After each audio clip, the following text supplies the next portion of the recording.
Achieving the Future. Hi everyone, welcome to the latest episode of To the Future Devlog. Last time we introduced the automation of the harbor, the tech center, the logistics agency, and the transit center. If you haven't watched it, you can find the first two parts on the official Pubg mobile YouTube channel. Don't forget to subscribe. Today we will continue to introduce the remaining two renovated areas, Sosnovka Military Base and Milta Power. Firstly, the Sosnovka Military Base. Previously a military base in versions 1.5 Dynahex has transformed it into a security center used to keep Dynahex and Erangel safe. In actuality, the advancement of technology has allowed the Air Force, Navy, and Army to grow stronger. These three forces have merged into one at the military base and have become even more secretive. The design and construction of military bases will become more sophisticated.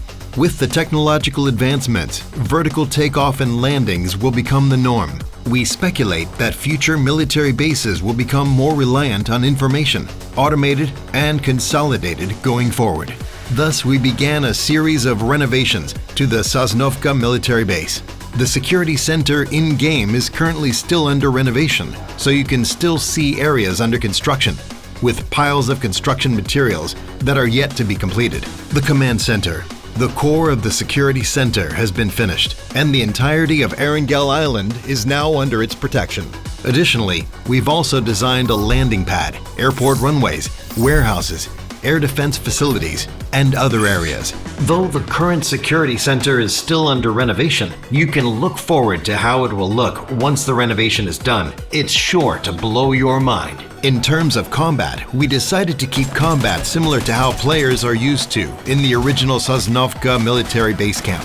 The main battlefields will still be centered around the command center, but inside the enclosed building, we have added open areas and some rooms, so your battle at the command center will be as much fun and intense as the team deathmatch. But please note that you will not be revived when you are eliminated here. In addition, the additions of interior elevators and automatic doors should broaden the variety of the overall gameplay and strategy. You can try different methods of fighting to confuse your enemies and win the battle. I really like the design of the elevator.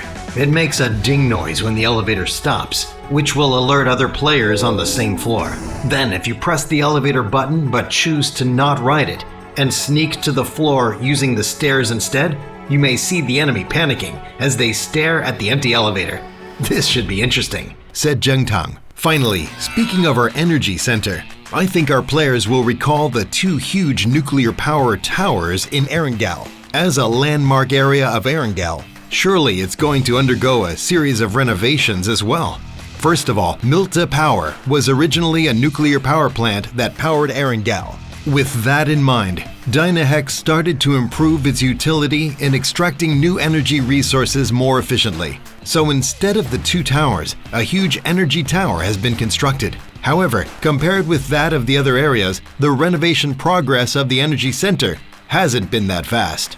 Only 10% has been completed so far. As you can see, most of the buildings remain undemolished. The open space and complex terrain here creates an enclosed team firefight area. What form will this energy center take in the future? Stay tuned. Actually, the process of designing this future Erangel was really fun.